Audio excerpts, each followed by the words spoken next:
안녕하세요. 저는 30대 후반의 여성입니다. 어느덧 2022년도가 얼마 남지 않았는데 여러분 모두 신년 초에 계획하신 바를 잘 이루고 계신가요? 항상 느끼는 바지만 겨우 1년 계획임에도 목표하는 바를 이루기 힘든 것 같습니다. 항상 예상치 못한 변수들이 생기니까요.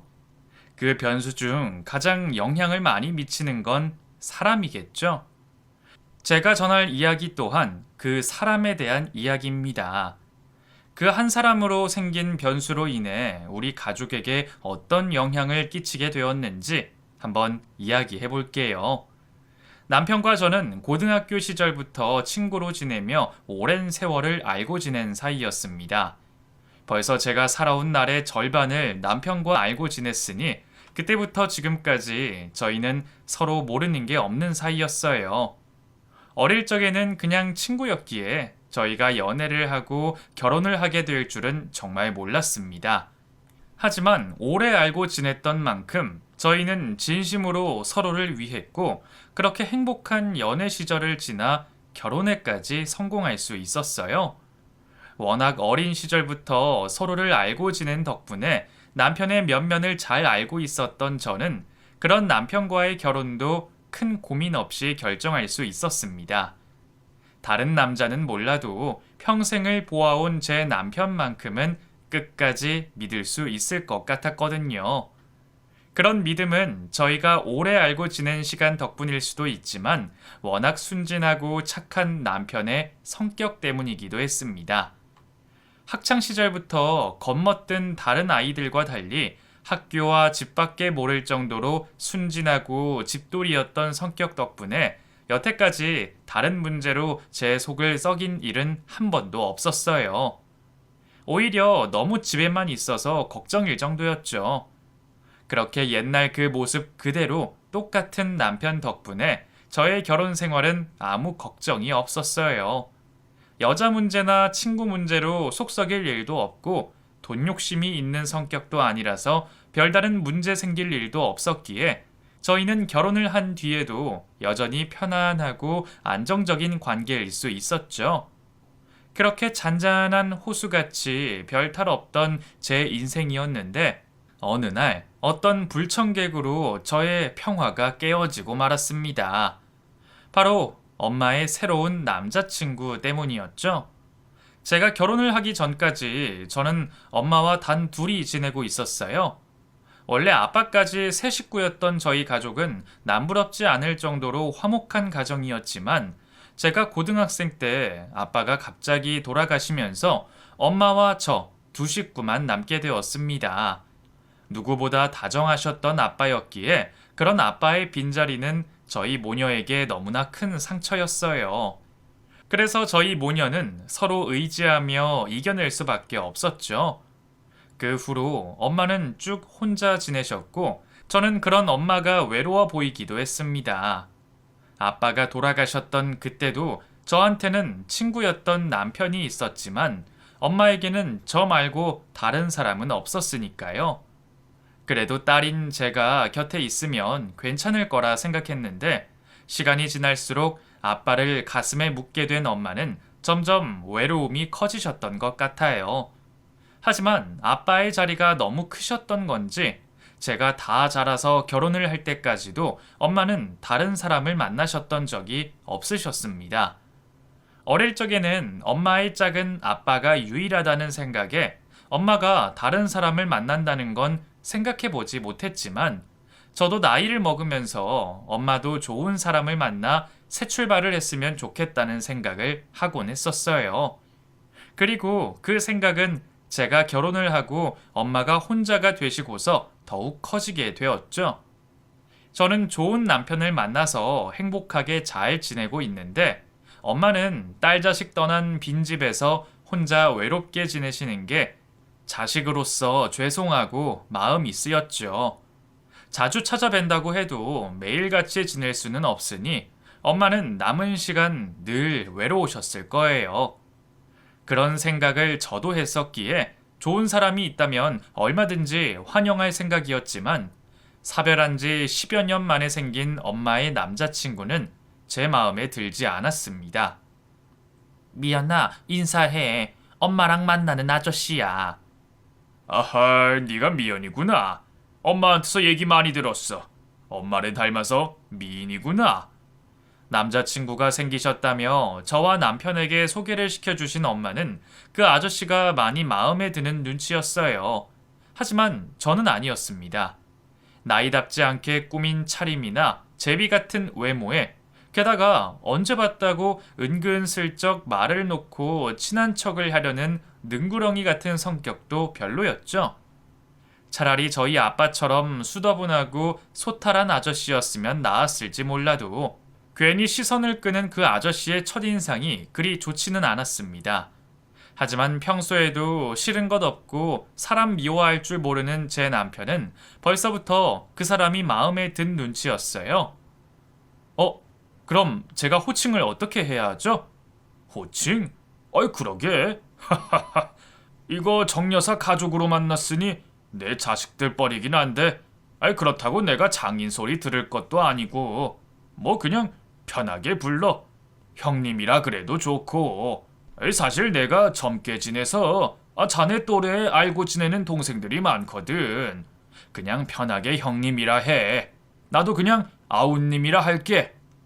엄마 남자친구한테 장인어른이라 할 수도 없고 애매했던 남편이 아저씨에게 호칭을 물었더니 그 사람은 뻔뻔하게 서로 형님 아우하자며 되도 않은 친한 척을 해왔어요. 남편도 그게 편한지 서로 하하호호 얘기를 잘만 나누고 있더라고요. 평소에는 모난 것 없이 남들과 잘 지내는 남편의 성격이 좋았었는데 제가 달갑지 않게 생각하는 엄마의 남자친구 앞에서 그렇게 하는 게 기분이 나빴죠. 그렇다고 따로 연락을 주고받거나 하지는 않았고 엄마와 다 같이 만날 때만 그 앞에서 잘하는 듯 했지만 저는 그것도 싫었습니다. 형님? 당신 뭐야? 뭐가 그렇게 좋아서 아버지 뻘 되는 사람한테 형님 아우하고 있어? 그 사람이랑 그렇게 친하게 지내고 싶어? 왜? 그럼 거기서 내가 뭐라 그래? 그냥 대충 적당히 대꾸만 해주면 되는 거지. 왜 그렇게 친하게 보이려고 해? 나는 그 사람 별로인데 당신은 그 사람이 마음에 들어? 우리가 마음에 들고 말고 할 게 뭐 있어. 장모님이 만나시는 분인데.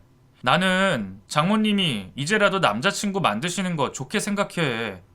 나도 장모님 오래 봐왔지만 그동안 오랫동안 혼자 많이 외로워하셨잖아. 솔직히 우리 부모님들 연세에 남은 세월이 긴 것도 아니고 남은 여생이라도 하고 싶은 것 마음껏 하시는 게 좋잖아. 그래서 나는 장모님이 마음에 드시는 분 만나고 행복해지셨으면 좋겠어.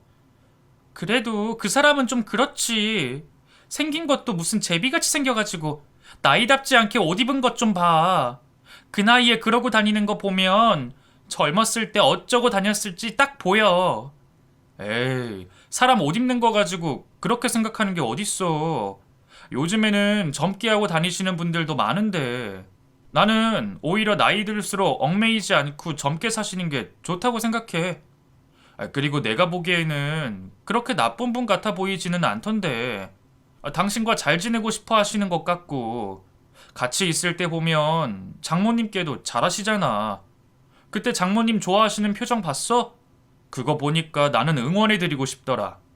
그러니까 당신도 너무 나쁘게만 생각하지 마. 남편은 제가 엄마 일에 너무 예민한 거라며 좋게 생각하라 말해주었습니다. 솔직히 내키지는 않았지만 저도 엄마를 생각해서 엄마의 선택을 존중하기로 했어요. 어차피 연애만 하는 건데 친구처럼 지내면 무슨 큰 문제가 있을까 싶었거든요. 하지만 엄마는 결국 그 아저씨와 결혼을 하겠다고 나왔습니다. 연애까지는 그렇다 생각해도 결혼은 다른 문제였어요. 두 사람이 결혼을 하면 그 아저씨가 제 새아빠가 되는 거고 저희가 가족이 되는 건데 그건 아닌 것 같았죠. 결국 반대를 하게 된 저는 그 일로 엄마와 크게 다투기까지 했습니다. 엄마, 결혼이라니? 내가 싫다는데 꼭 결혼까지 해야겠어? 너는 자꾸 왜 그래? 그 사람 좋은 사람이야. 나한테도 정말 잘하고. 엄마도 말년에 좀 행복해지면 안 되니? 누가 행복해지지 말라고 했어? 근데 왜 하필 그 아저씨냐고. 그 사람이 뭘 어떻다고 자꾸 그래. 내가 보기에는 미연이 네가 너무 색안경을 끼고 있는 것 같다. 그럼 엄마는 늙어 죽을 때까지 마음에 드는 사람도 만나지 말까? 아무튼 그 사람은 싫다고. 나이 먹고 엄마랑 싸울 일이 생길 줄은 몰랐는데 그것도 남자 문제로 그렇게 될 줄은 생각도 못했어요. 남편이라도 제 편을 들어주면 엄마를 설득할 수 있을 것 같았는데 남편은 오히려 저를 설득했습니다. 미연아, 장모님 결정이시잖아. 장모님이 어린애도 아니고 우리가 이래라 저래라 할 수 없는 거고. 장모님이 좋으시다니까 좋으신 분이겠지. 그러니까 우리가 그냥 믿고 존중해 드리자. 응? 남편 말도 맞았습니다. 엄마의 선택에 제가 이래라 저래라 할 권리는 없었죠. 결국 저는 엄마의 고집과 남편의 설득에 못 이기는 척 두 사람의 결혼을 받아들이게 되었어요. 그래도 가족이 되면 미운 정이라도 생겨서 좀 편해질 줄 알았는데 결혼을 한 후에도 좀처럼 새아빠가 마음에 들지가 않았습니다. 이유는 제가 예상했던 것과 딱 맞아 떨어져서였어요. 흥이 많은 걸 넘어서 놀기 좋아하는 모습 때문에 이전에는 가족 모임에 볼 수 없던 술병들이 나돌아다니기 시작했어요. 안 그래도 고혈압이 있으신 엄마 때문에 식단을 까다롭게 따지는 저인데 맨날 술과 함께 몸에 좋지 않은 음식들이 상에 차려져 있으니 좋게 볼 수가 없었죠. 거기다 결혼식을 하며 본 친구들의 이야기를 들으면 밖에 놀고 다니는 걸 엄청나게 좋아하는 듯 했습니다. 그래도 눈치는 있는지 제가 새아빠 자신을 그닥 좋지 않게 본다는 것을 알고 친구들과 어울려 다니지는 않더라고요. 하지만 어떻게든 몸에 깃든 흥을 풀어야 했는지 제 남편을 데리고 다니기 시작했습니다. 그게 나을 거라고 생각했나 봐요. 그런데 어느 아내가 남편이 술집을 다니는 걸 좋아하겠어요? 그 일들 때문에 저에게 더 미움을 사게 되었죠.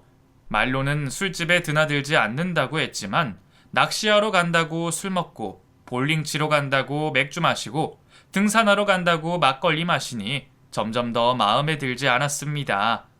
그런데 그걸 또 장인어른이라고 남편은 거절 못하고 새아빠가 부를 때마다 따라다니고 있었죠. 당신 어디가? 또 아저씨가 불렀어? 요 앞인데 당구 좀 치자고 하시네. 장모님께서 드라마 보신다고 잠깐 나오라고 하셔서.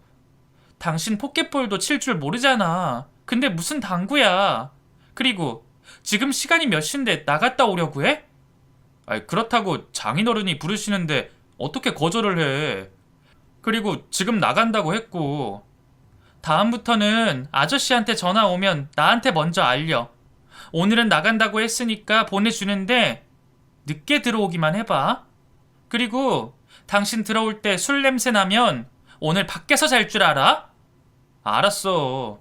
그럼 나 나갔다 올게. 제 걱정은 새아빠에게서 남편으로 넘어가고 있었습니다. 새아빠야 평생 저렇게 살아왔으니 그렇다고 치고 또 엄마가 저런 사람이 좋다면 제가 상관할 바가 아니었지만 남편이 새아빠에게 무리 될까봐 걱정이 되기 시작했죠. 혹시 이상한 곳이라도 데려가면 어쩌나 싶어서 나가려고 할 때마다 한 번씩 주의를 주며 남편 단도리를 했어요. 그런데 제가 걱정을 하며 주의를 주는 상황에서도 남편은 조금씩 변해갔습니다. 처음에는 억지로 붙들려 나가는 것처럼 행동하던 남편이 먼저 나서서 새아빠와 다니려고 하는 거예요. 제가 걱정하던 부분이 이거였는데 말이죠. 저희 남편은요, 새아빠에게 물들기 전까지만 해도 집에서 하는 취미가 전부였어요. 친구들과 밖에서 밥 먹고 술 먹는 것도 별로 안 좋아해서 나가라고 해도 잘 나가지도 않는 사람이었죠.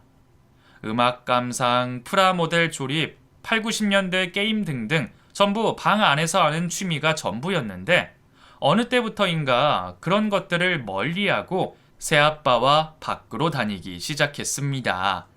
그렇다고 해서는 안 될 행동까지 하는 건 아니었으니 제가 뭐라고 말하기도 뭐했어요.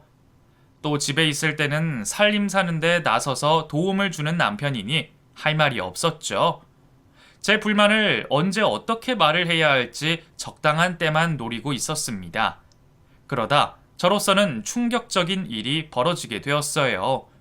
이전까지 저에게 거짓말이라고는 선의 거짓말도 하지 않던 남편이 저에게 거짓말을 하고 새아빠와 놀고 온 겁니다. 심각한 거짓말까지는 아니었지만 이전에는 단 한 번도 발생하지 않았던 일이었기에 제가 큰 충격에 빠졌죠. 당신 거짓말까지 하면서 아저씨랑 놀다 온 거야? 이렇게 금방 들통날 걸 왜 거짓말까지 했어? 그거야 당신이 장인어른과 다니는 걸 싫어하니까. 내 입장에서는 걱정을 시키기 싫어서 한 거짓말이지. 날 걱정시키기 싫어서 거짓말을 해? 그것도 나한테 평생 거짓말을 안 하던 사람이? 그리고 내가 아저씨 못마땅해 하는 걸 아는 사람이면 어울리지 않아야 되는 게 정상 아니야? 말에 앞뒤가 안 맞잖아, 앞뒤가. 내가 왜 아저씨 싫어하는 줄 알지? 그리고 내가 당신이 아저씨랑 어울리는 걸 싫어하는 이유도 알고. 근데 당신 요즘 보면 내가 걱정하는 대로 흘러가고 있어. 요 몇 달 전까지 같이 지내던 이창훈이 맞나 싶어. 내가 고등학교 때부터 알고 지낸 이창훈이 맞는 건가 싶다고. 이렇게까지 말하면 무슨 말인지 알겠지? 이제부터라도 아저씨랑 만나는 거 줄여. 아니, 우리 가족 다 같이 볼 때만 봐. 당신 핑계 정도는 될 수 있잖아. 회사 일이 바쁘다고 하거나 내가 아프다고 하거나. 알겠어? 다행히 남편은 제 말을 알아들은 것 같았습니다. 원래 좋아하던 취미도 아니었으니 새아빠와 만남만 없으면 해결될 거라 싶었어요. 그런데 뭐가 그리 재밌는 걸 하고 다니는지 남편은 또다시 저에게 거짓말을 하고 새아빠와 어울려 다녔죠. 저도 더 이상은 안 될 것 같았습니다. 남편과 큰 다툼을 벌이는 일이 생기더라도 남편 정신을 차리게 만들어야겠다고 생각했죠. 퇴근하는 남편을 기다리고 있는데 엄마 친구분에게 전화가 왔습니다. 엄마가 모임을 즐기다 쓰러지셨다는 연락이었어요. 급하게 병원을 찾아갔는데 잠시 어지러워 쓰러지셨던 거였고 큰 문제는 없었습니다. 그래도 혹시 다른 문제는 없을까 싶어 한 검사에서 뜻밖의 결과를 알게 되었어요. 유방암이었어요. 다행히 수술만 하면 문제가 없다고 했지만 전이가 된 부분도 있어서 떼어낸 조직의 항암 약물 반응을 보고 항암 치료도 해야 한다고 했습니다. 망설일 시간 없이 뒤늦게 도착한 새아빠에게 상황을 설명하고 곧장 수술을 예약을 하게 되었죠. 수술은 간단하게 끝났습니다. 수술 다음 날부터 움직일 수도 있었고 일상생활을 하는 것도 문제가 없었죠. 하지만 범위가 넓어 배액관을 좀 늦게 떼어내야 했고 항암 치료도 받아야 했죠. 집안일을 못하는 새아빠 대신에 간병할 사람이 필요했고 제가 엄마 집으로 들어가서 엄마를 간병하기로 했습니다. 그 일로 인해 남편과 할 이야기는 뒤로 미루게 되었고 저는 엄마 간병에 모든 걸 쏟게 되었죠. 그런데 엄마 집에 들어와서 생활하다 보니 새아빠가 너무 거슬리는 거예요. 안 그래도 엄마가 아파서 신경이 날카로운 상황인데 새아빠의 무심한 행동들이 제 신경을 긁기 시작했죠. 결혼한 지 몇 달 안 된 아내가 아프다면 못하던 집안일도 할 법한데 새아빠는 엄마가 아프건 말건 똑같이 행동했습니다. 유방암을 별거 아닌 병으로 알더라고요. 화는 났는데 엄마가 아프다 보니 뭐라고 하지 못하고 나지막하게 핀잔을 주며 경고를 했죠. 저기 새아빠, 군대 다녀오시지 않으셨어요? 그러면 직접 드신 설거지 정도는 직접 해주세요. 그리고 빨랫감은 빨래통에 넣어주시고요. 엄마 간병하는데 제가 새아빠 뒤치다꺼리까지 할 수는 없잖아요. 제 입장에서는 많이 참고 정중하게 전달한 내용들이었습니다. 엄마가 아픈 와중에 사업 구상한다며 밖으로 쏘다니는 사람에게 뭐가 이쁘다고 좋게 말이 나오겠어요. 그것도 말이 사업 구상이지 누가 봐도 놀러 다니는 듯 했으니까요. 엄마는 저런 사람이 뭐가 좋다고 결혼을 했는지 답답했습니다. 하지만 혹시나 아픈 엄마가 새아빠의 행동을 알아차릴까 제가 새아빠의 행동을 덮어주며 생활을 했죠. 그렇게 엄마를 간병하면서 제 속도 시커멓게 타들어갔습니다. 새아빠와 남편 때문에 말이에요. 그래도 새아빠가 집을 나가면 제가 챙겨야 하는 사람이 하나 줄어드는 거라 엄마를 간병하기는 편했습니다. 그리고 엄마와 대화도 많이 나눌 수 있었어요. 엄마가 아프기 전에도 서로 대화를 많이 하며 지냈지만 하루 종일 붙어 있다 보니 할 말 못할 말을 나누면서 시간을 보낼 수 있었죠.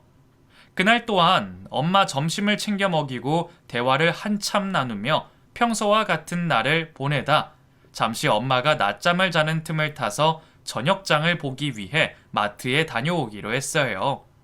엄마를 간병하느라 남편에게 신경을 많이 못 써준 게 미안해서 저번에 다툰 일도 사과할 겸 남편 좋아하는 음식들도 할 겸 잔뜩 장을 봐서 집으로 가고 있었죠. 봄 내음에 기분 좋게 집으로 향하고 있는데 우연히 남편을 보게 되었습니다. 남편 차량인 것 같아 슬쩍 보게 되었는데 남편이 맞더라고요. 반가운 마음에 차량 쪽으로 가려는 순간 신호가 풀리면서 차량이 출발했죠.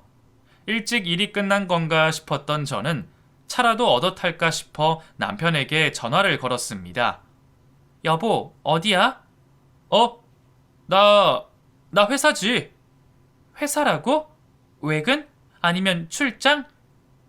아니, 당연히 사무실이지. 무슨 일로 전화했어? 아니, 그러니까 엄마 저녁장 보러 왔는데 당신 좋아하는 음식 해주려고. 오늘 엄마 집으로 들어오라고. 나 오늘 좀 늦을 수도 있으니까 나 신경 쓰지 마. 알겠어. 분명 차량 번호판도 맞았고 안에 있는 사람도 남편이 맞았습니다. 그런데 저에게 그런 거짓말을 하는 게 뭔가 이상했어요. 안 그래도 새아빠 때문에 밖으로 나다니는 남편이 수상했던 참인데 느낌이 이상했습니다. 여자를 만나는 게 아닐까 싶었어요. 저는 급히 택시를 세워 남편의 차량이 떠난 방향 쪽으로 가달라고 했죠. 다행히 신호에 걸려있던 남편의 차량을 발견하게 되었고 기사님께 저 차량을 따라가 달라고 부탁을 하게 되었습니다. 황당한 부탁에 저를 이상하게 보던 기사님은 대충 느낌이 오셨는지 다른 말을 하지 않고 남편의 차량을 따라가기 시작하셨어요. 그렇게 한참 동안 택시를 타고 남편의 뒤를 쫓게 되었습니다. 남편의 차를 뒤쫓아가며 별별 상상이 다 떠오르더라고요. 순진한 남편을 물들게 한 새아빠가 원망스럽기도 하고 남편을 너무 믿은 것 같은 저에게 화도 났습니다. 하지만 그 무엇보다 가정이 있는 남편이 벌건 대낮에 저렇게 바람을 핀다는 게 너무 화가 나더라고요. 얼마나 철두철미하게 만나는 건지 차량은 서울 시내를 지나 점점 외곽으로 빠져나갔습니다. 그리곤 모텔이 잔뜩 있는 곳에 남편의 차가 멈춰섰죠. 얼마나 화가 나던지 곧장 남편 차량으로 달려가려고 하는데 오히려 택시 기사님께서 저를 말리시더라고요. 지금 나가봤자 남편이 아니라고 딱 잡아떼면 어쩔 수가 없다며 진정을 좀 하다 확실할 때 나가라고 말이죠. 기사님이 알아차리실 만큼 창피한 일인데 그때는 바람을 피는 남편에게 정신이 팔려 창피한지도 몰랐습니다. 그래도 염치불구하고 기사님 차량에서 숨어 남편을 관찰하게 되었죠. 분명 길에서 남편의 차량 안쪽을 봤을 때는 남편밖에 없었는데 아무도 없는 차 안에서 도대체 무엇을 하는지 한참 동안 나오지를 않더라고요. 혹시 눈치를 채고는 숨어 있는가 싶었습니다. 기사님도 뭔가가 좀 이상하다고 생각이 되신 건지 남편 차량 정면 쪽이 보이는 곳으로 옮기자고 하시더라고요. 그렇게 기사님의 도움으로 남편의 차량 앞 유리가 보이는 곳으로 택시를 옮겼습니다. 자세히 보이지는 않았지만 남편 차량의 조수석에는 어느 누구도 있는 것 같지 않았어요. 다시 한참 동안 기다리게 되었죠. 분명 모텔촌이 있는 곳으로 온 걸 보면 바람을 피는 것 같은데 한참을 기다려도 남편 차량으로 접근하는 여자가 없었습니다. 저도 그리고 기사님도 맥이 빠지는 순간 이상한 장면을 목격하게 되었어요. 남편 차량의 옆 유리창에서 웬 카메라 한 대가 나오는 겁니다. 혹시 제가 잘못 보고 있는 건가 싶어서 옆에 계신 기사님께 제가 보고 있는 게 카메라 렌즈가 맞냐 물어봤죠. 기사님께서는 자세히는 모르겠지만 제가 설명하는 사물이 똑같이 보인다 말씀하셨습니다. 그제서야 제가 너무 큰 오해를 했구나 싶었어요. 남편이 취미 생활을 즐기러 온 걸 제가 바람을 핀다고 착각을 한 거라고 말이죠. 그제서야 잔뜩 긴장해 있던 제 몸이 풀리더라고요. 택시 기사님도 걱정하던 일이 아니라 다행이라며 말씀을 건네주셨죠. 자신의 일처럼 저를 도와주신 기사님께 감사한 마음과 죄송한 마음에 택시비와 함께 소정의 금액을 드리게 되었고, 저는 성큼성큼 남편의 차량으로 가서 올라탔습니다. 바람을 피지 않는 건 다행이었지만 그래도 거짓말까지 하고 취미 생활을 하는 건 좀 아니다 싶었죠. 거기다 좋고 좋은 자연 풍경들을 두고 왜 하필 모텔촌 근처로 온 건지 이유를 꼭 알고 싶었거든요. 그렇게 제가 남편의 차량 조수석에 올라타자 남편이 기겁을 하며 놀랬습니다. 뭐야? 당신이 여길 어떻게 따라왔어? 아니, 어디에 있다가 나온 거야? 왜 이렇게 놀래? 혹시 다른 여자라도 만나려고 여기 온 거야? 정말 그런 거야? 사람 놀라게 차에 타서는 그게 무슨 말이야? 그리고 당신 여기까지 어떻게 온 거냐고. 여기가 집 근처도 아니고 당신이 올 만한 곳도 아니잖아. 그럼 당신에겐 여기가 올 만한 곳이야? 아까 당신한테 전화했을 때 그때 도로에서 신호 기다리고 있는 당신 봤어. 일찍 끝난 줄 알고 연락했는데 당신이 거짓말을 하더라? 회사라고? 그래서 바로 택시 잡고 여기까지 쫓아왔지. 당신이 혹시 바람이라도 피나 싶어서. 당신 요즘 아저씨 만나고 나서 좀 이상해졌잖아. 생전 노는 건 모르던 사람이 밖으로 따라다니고, 그래서 걱정되니까 여기까지 쫓아와서 택시 기사님하고 잠복하고 있었어. 근데 여기 왜 왔어? 여기가 당신이 말하는 회사야? 사진 찍으러 가는 중이면 간다고 말을 하면 되지. 왜 부인한테 거짓말까지 하고 와? 당신 정말 이상한 짓 하고 다니는 건 아니지? 당연히 아니지. 내가 그럴 만한 사람이야? 그냥 여기 근처가 사진 찍기 좋은 곳이라 온 거야. 근데 오늘은 날씨가 영 안 좋네. 집으로 돌아가자. 당신도 어머님 두고 이렇게 오랜 시간 자리 비우면 안 되잖아. 무슨 날씨가 안 좋아. 아직 한창이구만. 당신 그렇게 나오니까 더 수상한데? 무슨 사진 찍은 건데? 내가 보면 안 되는 사진이라도 있는 거야? 당신 설마 변태 같은 사진 찍고 그래? 무슨 말이야. 그런 거 아니야. 그냥 풍경 사진이야. 부끄러워서 그러는 거니까 내가 나중에 보정하고 잘 나온 사진으로 보여줄게. 그러니까 우선은 집으로 돌아가자.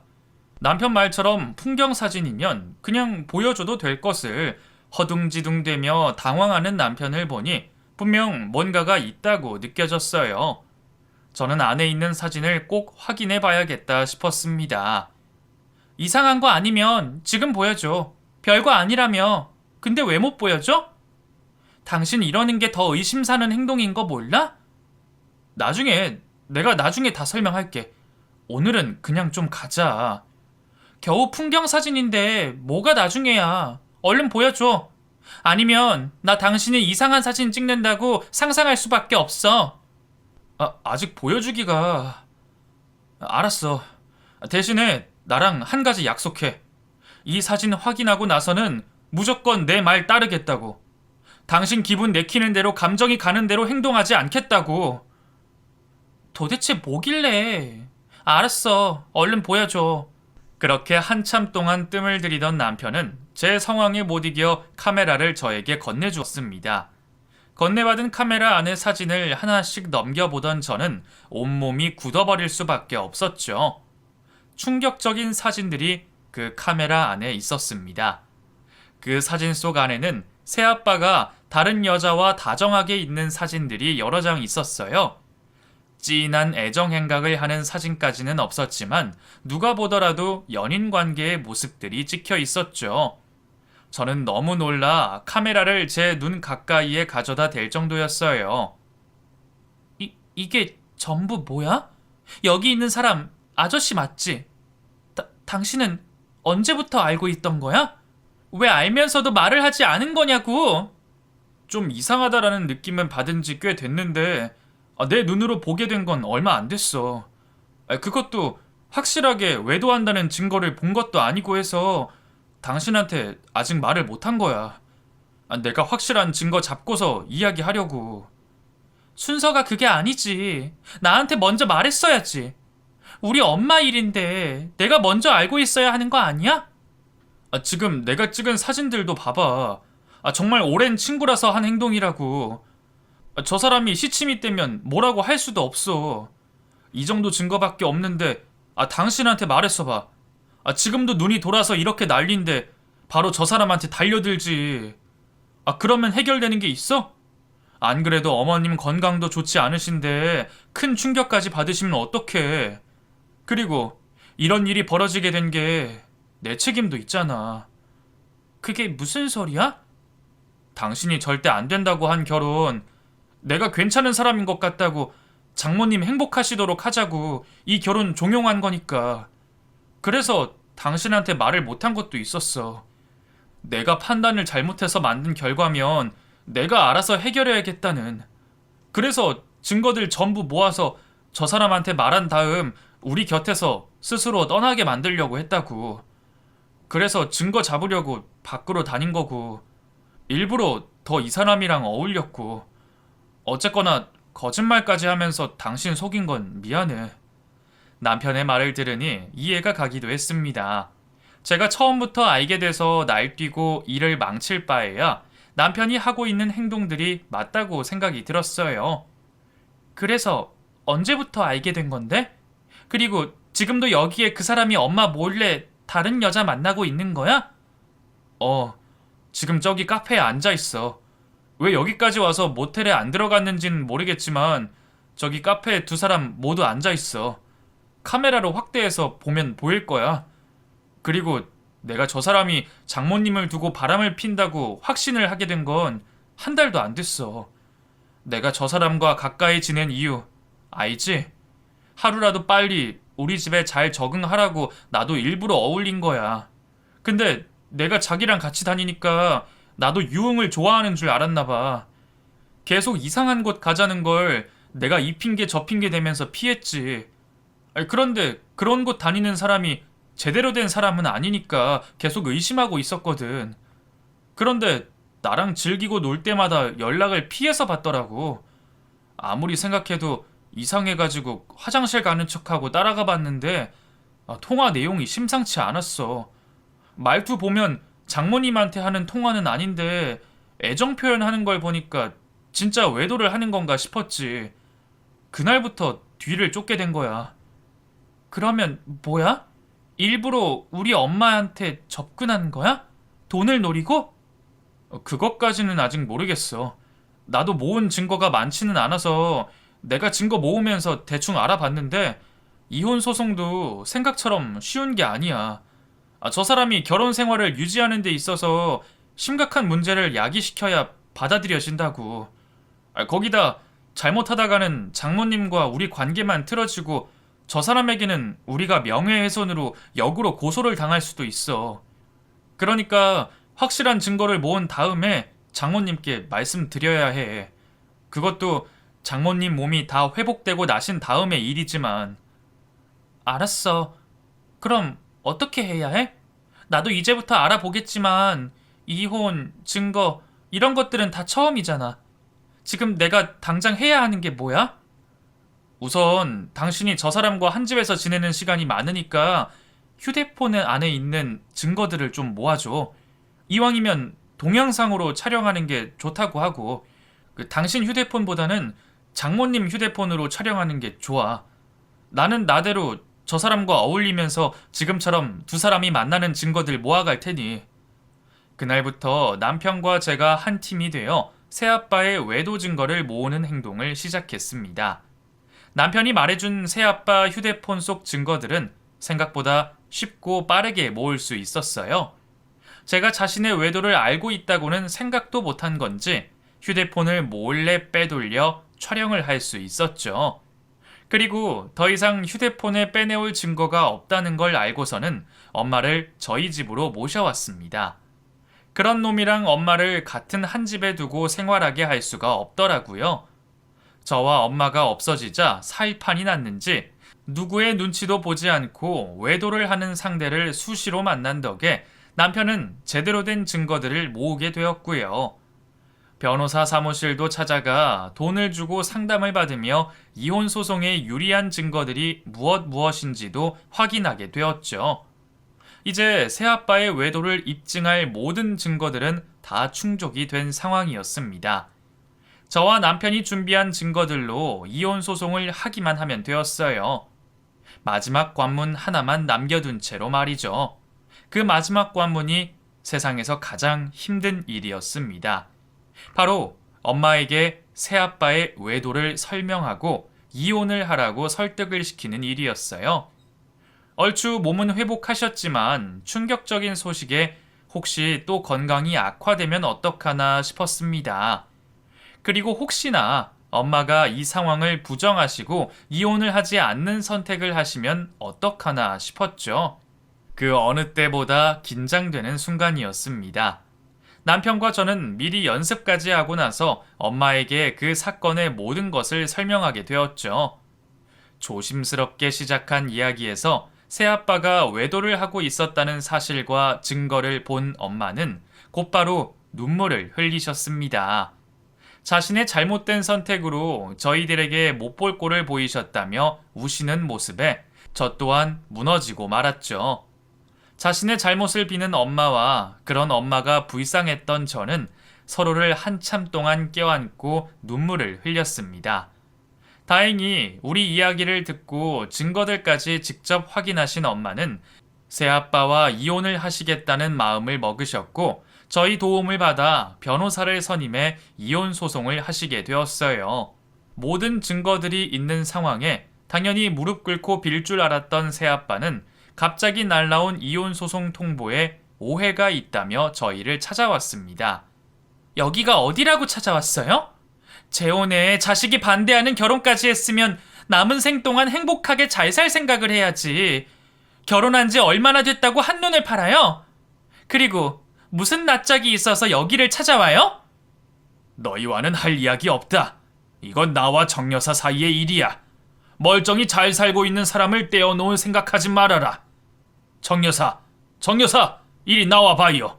무슨 오해가 있어서 그런 것 같은데 내가 전부 설명할 테니 이리 나와봐요. 저기 좋은 말로 하실 때 그냥 갈 길 가시죠. 저희 장모님 그쪽과 만날 이유 없습니다. 할 말 있으면 변호사에게 전달하세요. 자네도 있었구만. 자네 나한테 왜 이러나? 자네가 나랑 가까이 있어서 알 거 아니야. 이거 전부 다 오해야. 내가 친하게 지내는 사람이 많은 걸 자네도 알지 않은가? 오해? 오해는 무슨 오해입니까? 그쪽이 외도하는 걸 먼저 알아챈 사람이 전데요. 이혼 소송 중에 이렇게 찾아오시면 협박죄까지 추가됩니다. 그거 아세요? 이것들이 정말 너희들 정말 나랑 정 여사를 떼어놓을 셈이야? 내 외도 상대라고 하는 사람 그냥 친한 친구일 뿐이라고. 우리 나이 돼서 남녀가 어딨어? 볼 것 다 보고 알 것 다 아는 사이. 그냥 성별 구분 없이 친하게 지내다 보니 그런 오해가 있는 거지. 그 뻔뻔한 모습에 참을 수가 없었습니다. 저희 집 안방에서 두려움에 떨고 있는 엄마를 보니 더 화가 났어요. 주방으로 가서 소금과 파지 든 병을 들고 현관으로 달려나갔죠. 야, 이 제비 새끼야. 너 입을 더 놀렸다가는 진짜 골로 가는 수가 있어. 너 내가 찢어 죽이고 싶은데 법이 있어서 그렇게 못하는 거야. 알아? 너 따위 늙어 빠진 놈 하나 내가 못 패고 못 죽일 것 같아? 지금은 소금이랑 파지지만 한 번만 더 우리 집에 찾아오면 그때는 이걸로는 안 끝나. 알겠어? 소리를 고래고래 지르면서 저는 소금과 팥을 새아빠에게 후려 던졌습니다. 전부 다 던진 뒤에는 저도 모르게 팥을 담고 있던 유리병까지 집어 던져 버렸고요. 새아빠를 맞추지는 못했지만 그 행동이 제 분노의 크기를 확인할 수 있었나 봅니다. 병에 맞을까봐 잔뜩 움츠려 있던 새아빠가 깨진 유리병을 보고 뒤도 돌아보지 않고 계단으로 도망을 간 거죠. 그 이후 더는 저희 쪽에 연락이 오지 않았습니다. 대신 자신의 결백을 증명하려고 부단히 애를 썼죠. 하지만 남편과 제가 모아온 명백한 증거들로 소용없었어요. 거기다 이혼 소송을 하는 중에 알게 된 건데 바람을 핀 것 말고도 또 잘못한 것이 하나 더 있더라고요. 저희 엄마에게 사업을 하겠다며 돈을 조금 받아갔는데 사업 준비는커녕 그 돈으로 그 여자와 놀고 먹고 다녔죠. 사업을 한다고 돈을 빌려가 놓고 준비한 것들이 없으니 사기죄까지 추가로 진행할 수 있었습니다. 그렇게 뻔뻔한 놈을 엄마에게서 떼어놓을 수 있었어요. 겉으로 보기에는 모두 잘 해결된 것 같아 보였지만 내부는 그렇지 않았습니다. 저와 남편은 나름대로 엄마에게 상처될 상황을 만든 것 같아 미안했고, 엄마는 자식들에게 보여줘서 안 되는 모습과 결혼 실패라는 마음죄를 지게 되었죠. 서로가 서로에게 미안하여 어색해하고 있을 때 남편이 먼저 한 가지 제안을 해주었어요. 홀로 계신 엄마를 저희 집으로 모시고 살자는 제안을 말이죠. 저야 그렇게 말해주는 남편에게 고마웠지만 덥석 수락할 수도 없었습니다. 남편에게 미안한 것도 물론이고 시부모님께도 눈치가 보이는 일이었거든요. 그런데 남편은 그런 제 걱정을 먼저 다 알고 있기라도 한 듯이 모든 걸 정리한 상황에서 제안을 했다고 말해주었죠. 나 당신이 뭘 걱정하는지 다 알아. 장모님 오셔서 생활하면 내가 불편한 것도 신경 쓰여서 미안할 거고 우리 부모님 눈치도 좀 보이겠지. 그런 거 걱정할 필요 없어. 우선 우리 부모님께는 내가 사정 다 말씀해 놨어. 안 그래도 부모님께서 이번 일에 도움을 못 주셔서 미안해 하셨는데 내가 그렇게 해서 장모님이 안정을 취하시면 좋겠다고 하셨어. 장모님과 같이 생활하는 건 처음에는 좀 불편하기도 하고 어색하기도 하겠지만 차차 좋아지지 않겠어? 장모님이 성격이 모나신 것도 아니고 오히려 우리 배려하시느라 불편하실까봐 그게 걱정이지. 계속 이번 일을 가지고 서로 미안해하고 후회만 할 게 아니라 우리 가족 뭉치게 되는 계기로 삼으면 좋을 것 같아. 그리고 앞으로 우리도 아이 태어나면 장모님 도움도 많이 필요할 거잖아. 나는 당신이 불편해하지 말고 수락해주고 장모님도 설득시켜 줬으면 싶어. 정말 제가 전생에 나라라도 구한 건지 이렇게 착하고 속 깊은 남자가 바로 제 남편이었습니다. 그렇게까지 말을 하는데 거절할 수가 없었어요. 저는 더는 자식들에게 폐를 끼칠 수 없다는 엄마에게 남편의 말을 전하며 설득하게 되었죠. 그 말을 전해 들은 엄마도 이서방에게 감사하다며 못 이기는 척 저희 집으로 들어오게 되었습니다. 그런 남편 때문에 지금은 모든 걸 잊고 행복하게 살 수 있는 것 같아요. 둘이 살 때보다 더 많이 웃고 즐기며 엄마도 행복한 삶을 즐기고 있고, 그런 엄마를 볼 때마다 남편에게 너무나도 고마워 저희 시부모님께도 제가 최선을 다하며 살고 있습니다. 그리고 제 뱃속에 한 명의 가족이 더 추가가 되어 같이 할 날을 기다리고 있죠. 정말 남편의 말처럼 그 일로 가족이 뭉칠 수 있는 계기가 된 것 같습니다. 여러분들께서도 저희 가족들처럼 서로를 챙겨주시며 행복하게 사시길 바라겠고 좋은 일만 가득하시길 빌겠습니다. 그럼 제 이야기 들어주셔서 감사합니다.